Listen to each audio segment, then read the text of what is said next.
M B G speak کے ساتھ بلال غوری آپ کی خدمت میں حاضر ہے۔ عالم اسلام کے عظیم مجاہد غازی اور جناب عمران خان کی ریاست مدینہ کے گوئبل جناب عوریہ مقبول جان کو ایف آئی اے نے گرفتار کر کے عدالت پیش کیا ہے۔ ان کا 4 دن کا جسمانی ریمانڈ لیا گیا ہے۔ اطلاعات یہ ہیں کہ آئندہ چند دنوں میں ایسے مزید یوٹیوبرز اور صحافیوں کے روپ میں فتنہ فساد پھیلانے والے جو شر پسند ہیں ان کی گرفتاری متوقع ہے۔ دوسری افسوسناک حقیقت اور پیش رفت یہ ہے کہ آج چیف جسٹس قاضی فائز عیسیٰ کو بھری عدالت میں رسوا کیا گیا اور وہ مبارک ثانی کیس میں اپنا فیصلہ واپس لینے پر مجبور ہو گئے۔ تیسری اہم پیش رفت اور موضوع تحریک انصاف کے انقلاب کا ہے جو ایک بار پھر منسوخ ہو گیا، مؤخر ہو گیا۔ لوگ پوچھ رہے ہیں کہ وہ جو کفن باندھ کر نکلنے کا اعلان کیا گیا تھا تو اب غازیوں کے پسپا ہونے کے بعد اور انقلاب مؤخر ہونے کے بعد، جلسہ منسوخ ہونے کے بعد وہ جو کفن ہے وہ کدھر لے کر جائیں گے، ان کا کیا ہوگا؟ تو آج کے شو میں ہم ان تینوں موضوعات کے حوالے سے گفتگو کریں گے۔ سب سے پہلے ہم جناب عوریہ مقبول جان صاحب کی بات کر لیتے ہیں۔ عوریہ مقبول جان صاحب جو ہیں وہ برسہ برس سے مذہبی انتہا پسندی ہی نہیں بلکہ سیاسی شدت پسندی کو بھی فروغ دے رہے ہیں، اور جھوٹ پر مبنی وہ اپنا منجن بیچ کر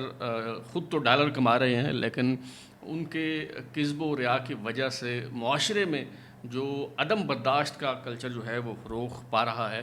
تو ان پہ بہت پہلے ہاتھ ڈالنا جانا چاہیے تھا، اور ایسے لوگ جو معاشرے میں بے چینی پھیلا رہے ہیں، بدامنی پھیلا رہے ہیں، فیک نیوز کا سہارا لے کر ڈالر کما رہے ہیں، ان کے خلاف جو ہے وہ کارروائی ہونی چاہیے۔ اور یہ جناب عوریہ مقبول جان جو ہیں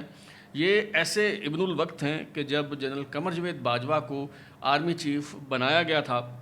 تو اس وقت انہوں نے ایک خواب کی آڑ میں یہ تاثر دینے کی کوشش کی تھی کہ جنرل قمر جاوید باجوہ کو اس منصب پر رسول اللہ نے تعینات کیا ہے، اور خود انہوں نے پاکستان کی جو فائل ہے وہ جنرل قمر جاوید باجوہ کے ہاتھ میں تھمائی ہے، اور وہ سیم پیج جس پہ تحریک انصاف اور فوج ہوا کرتی تھی، قمر جاوید باجوہ اور جناب عمران خان صاحب شیر و شکر ہوا کرتے تھے، جب وہ سیم پیج پھٹ گیا اور تعلقات جو ہیں وہ ویسے پہلے جیسے نہ رہے تو اس کے بعد یہی صاحب جو ہیں عوریہ مقبول جان، انہوں نے یہ کہہ کر توہین رسالت کا الزام جو ہے وہ لگا دیا جنرل قمر جاوید باجوہ پر، اور کہا کہ army chief general Qamar Javed Bajwa جو ہیں وہ توہین رسالت کے مرتکب ہوئے ہیں، کیونکہ جو خواب میں وہ فائل جو حضور صلی اللہ علیہ وسلم نے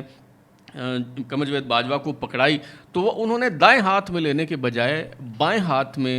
فائل پکڑنے کی کوشش کی، لہٰذا وہ توہین رسالت کے جو ہے وہ مرتکب ہوئے ہیں۔ عوریہ مقبول جان کو گزشتہ شب ایف آئی اے نے ڈیفنس فیز 6 میں ان کی رہائش گاہ سے جو ہے وہ حراست میں لیا۔ آج انہیں عدالت میں پیش کیا گیا، جوڈیشل مجسٹریٹ عمران عابد کی عدالت میں جب انہیں پیش کیا گیا تو ایف آئی آر کے متن سے معلوم ہوا کہ ریاستی اداروں بالخصوص عدلیہ کے خلاف گھنونی مہم کا حصہ تھے وہ، اور اسی بنیاد پر ہی انہیں جو ہے وہ حراست میں لیا گیا ہے۔ ایف آئی اے کی طرف سے 14 دن جسمانی ریمانڈ کی استدعا کی گئی۔ اس موقع پر عوریہ مقبول جان کے وکیل علی اشفاق نے دلائل دیے اور خود جناب عوریہ مقبول جان نے بھی گفتگو کی، اور عوریہ مقبول جان نے وہاں پہ جو گفتگو کی وہ دلائل کم اور خطبہ زیادہ تھا۔ انہوں نے وہاں عدالت میں کہا کہ جی میں باغ جناب میں جمعہ پڑھاتا رہا ہوں، اپنی شان میں خود ہی عوریہ مقبول جان جو ہے وہ قصیدے پڑھتے رہے، اور انہوں نے ایف آئی اے کے پراسیکیوٹر کو اس موقع پر جو ہے وہ کہنا پڑا کہ یہ کورٹ آف لا ہے، یہاں تقریریں جو ہیں وہ نہیں چلیں گی۔ بہرحال عوریہ مقبول جان نے فرمایا کہ میرے تینوں بیٹے ملک سے باہر ہیں اور وہ کہتے ہیں کہ باہر آ جائیں، اور میں انہیں کہتا ہوں کہ یہ میرا ملک ہے اور میرا جینا مرنا جو ہے وہ یہیں ہے۔ یہ شخص اتنا بڑا منافق ہے، ایک تو اصل میں باہر نہ جانے کی وجہ جو ہے وہ ان کی بیوی سے ان کی علیحدگی ہو چکی ہے، ان کے بچے جو ہیں وہ انہیں جو ہے وہ گھاس نہیں ڈالتے، اور دوسری بات یہ ہے کہ جب انہوں نے عدالت میں فرمایا تو وہاں انہیں کسی کو ان سے پوچھنا چاہیے تھا عوریہ مقبول جان صاحب سے کہ قبلہ آپ تو پوری قوم کو اور قوم کے بچوں کو جو ہے وہ لڑنے مرنے پہ تیار کر رہے ہیں. اور یہ کیسا تضاد ہے کہ آپ کے اپنے بچے جو ہیں وہ ملک سے باہر ہیں. ہم تو سمجھ رہے تھے, ہمارا تو خیال تھا کہ آپ کے جو بچے ہیں, آپ کے جو فرزند ہیں, وہ یہاں غزوہ ہند کی تیاریوں میں مصروف ہوں گے, امریکہ کے خلاف جو ہے وہ برسر پیکار ہوں گے. لیکن دراصل ان سب منافقوں کا مسئلہ جو ہے وہ یہی ہے کہ یہ خود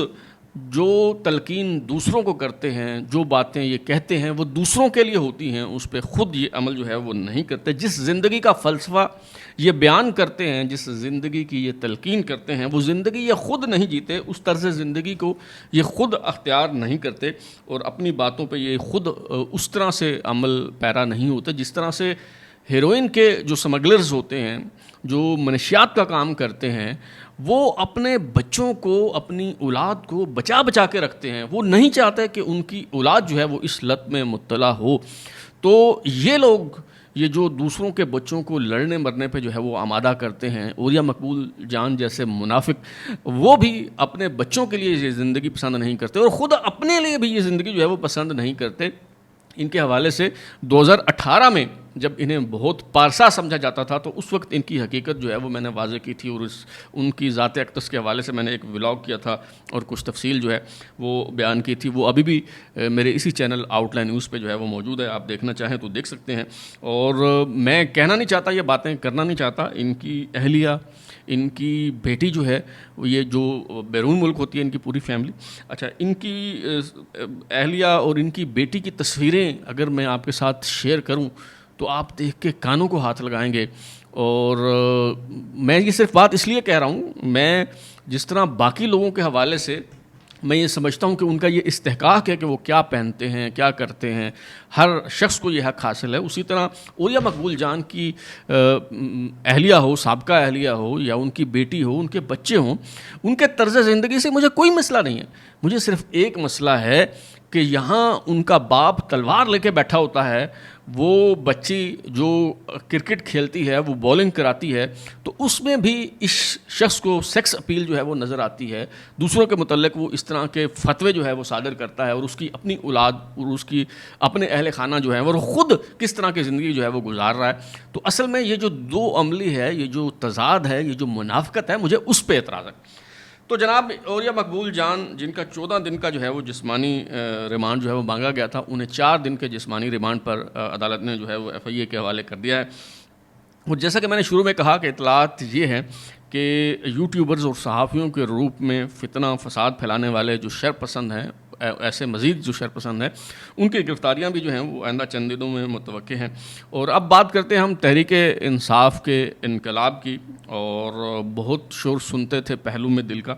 وہی والی کیفیت جو ہے وہ ہوئی ہے. تحریک انصاف کی قیادت نے اعلان کیا تھا کہ ترنول میں جلسے کا NOC منسوخ ہونے کے باوجود ہر صورت جلسہ ہوگا, جینا ہوگا, مرنا ہوگا, ہر صورت جلسہ ہوگا, دھرنا ہوگا,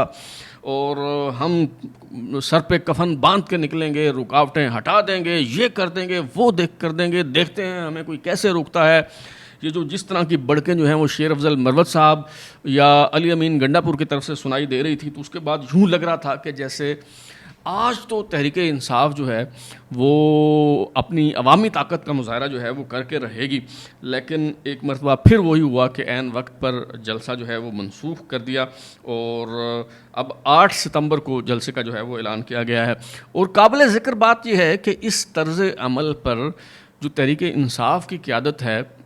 وہ شرمندہ ہونے کے بجائے بڑے فخریہ انداز میں وہ اسے اپنی کامیاب حکمت عملی قرار دے رہے ہیں. اچھا, وہ کبھی کہتے ہیں کہ جی دیکھیں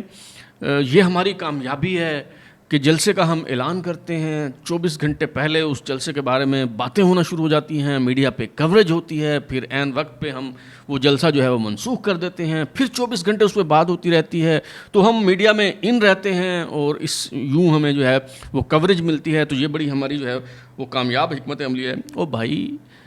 کیا کس طرح کے آپ گھامڑوں احمقوں کی جنت میں آپ لوگ رہتے ہیں. آپ کم از کم یہ جو پست ہمتی اور بزدلی پر اپنے مبنی فیصلے ہیں, کم از کم آپ ان کا دفاع تو نہ کریں. ذرا یہ جو ترنول اور سنگجانی آپ کے کارکن پہنچے تھے دور دراز سے, ذرا آپ ان سے بات کر کے تو دیکھیں کہ ان کے کیا جذبات ہیں, ان کے کیا جو ہے وہ احساسات ہیں. اور یہ جو کارکن آپ کی پست ہمتی سے، بزدلی سے مایوس اور بد دل ہو چکے ہیں، تو ذرا آپ کو اندازہ تو لگائیں کہ اس کا کتنا بڑا نقصان آپ کو ہو رہا ہے. اور کیا آپ کا کیا خیال ہے کہ ہر بار آپ بلائیں گے اور لوگ جو ہیں وہ دوڑتے چلے آئیں گے؟ یہ وہی کیفیت ہے جناب، وہ جو آپ نے سنا ہوگا شیر آیا شیر آیا، تو آپ جب لوگ جمع ہوتے ہیں آپ کہتے ہیں کہ جو ہو میں نے تو مذاق کیا تھا، اور جب سچی مچی شیر آتا ہے اور آپ پکارتے ہیں تو پھر کوئی نہیں آتا. تو آپ کے ساتھ بھی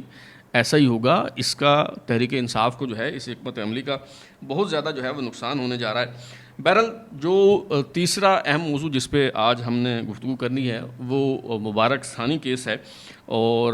آج اس حوالے سے جو ہے وہ نظر ثانی درخواست پر سپریم کورٹ میں سماعت ہونا تھی، اور آج بڑا افسوسناک اور مایوس کن جو ہے وہ دن تھا، کیونکہ آج بھری عدالت میں ہم نے دیکھا کہ چیف جسٹس قاضی فائز عیسیٰ کو رسوا کیا گیا. ان سے بدتمیزی کے ساتھ لوگ پیش آتے رہے، اور مفتی حنیف قریشی جیسے لوگ جو اس ملک میں فتنہ فساد پھیلانے کے، مذہبی انتہا پسندی کو فروغ دینے کے جو ہے وہ ذمہ دار ہیں، وہ چیف جسٹس کے ساتھ جو ہے وہ بدتمیزی کرتے رہے. اور ایک موقع پر چیف جسٹس جو ہیں انہوں نے مولانا فضل الرحمان سے بھی کہا کہ آپ انہیں جو ہے وہ سمجھائیں. تو مولانا فضل الرحمان صاحب نے کہا کہ حضور آپ کی عدالت ہے، میں کیا کر سکتا ہوں، آپ ہی کریں جو آپ نے جو ہے وہ کرنا ہے. تو چیف جسٹس صاحب جو ہیں بتایا جاتا ہے کہ بڑے جو ہے وہ بے اختیار، لاچار اور بے بس جو ہے وہ آج دکھائی دیے. اور مفتی حنیف قریشی کا ذکر آیا تو میں آپ کو یہ بتانا ضروری سمجھتا ہوں کہ یہ وہی شخص ہے جس کی تقریر سن کر ممتاز قادری نے گورنر پنجاب سلمان تاثیر کو قتل کر دیا تھا. تو اس کے بعد بھی یہ شخص جو ہے وہ کھلا گھوم رہا ہے. ممتاز قادری جو ہے اس کو پھانسی ہو چکی ہے، لیکن اس شخص کے خلاف جو ہے وہ کسی قسم کی کوئی کارروائی نہیں ہوئی. تو جب اس طرح کے لوگ جو ہیں وہ معاشرے میں دندناتے پھریں گے تو اس کے بعد یہی ہوگا جو ہو رہا ہے. بہرحال یہ جو آج کی سماعت تھی جو دن بھر جاری رہی، اس کے بعد چیف جسٹس قاضی فائز عیسیٰ نے 6 فروری اور 24 جولائی کا جو سپریم کورٹ کا فیصلہ تھا اس میں سے پیراگراف 7 اور 42 جو ہے اس کو حذف کرنے کا حکم جو ہے وہ سنا دیا. اچھا، اس پہ جو باتیں ہو رہی ہیں اس وقت، مختلف جو ڈیجیٹل میڈیا کریٹرز، جو ولاگرز جو ہے وہ باتیں کر رہے ہیں، اور مطلب کچھ لوگ قاضی فائز عیسیٰ پہ ملبہ ڈالنے کی کوشش کر رہے ہیں. کچھ کہہ رہے ہیں کہ جی جسٹس منصور علی شاہ نے دراصل یہ فیصلہ دیا تھا اور ان کے فیصلے کو چیف جسٹس قاضی فائز عیسیٰ نے جو ہے وہ کوٹ کیا. میں اس بحث میں نہیں پڑھنا چاہتا ہوں. اس سے کیا فرق پڑتا ہے کہ یہ فیصلہ جسٹس قاضی فائز عیسیٰ نے دیا ہے یا انہوں نے جسٹس منصور علی شاہ کا فیصلہ جو ہے اس کو کوٹ کیا ہے. آپ اس پہ اپنا نمبر سکور کرنا چاہتے ہیں، آپ پوائنٹ سکورنگ کرنا چاہتے ہیں،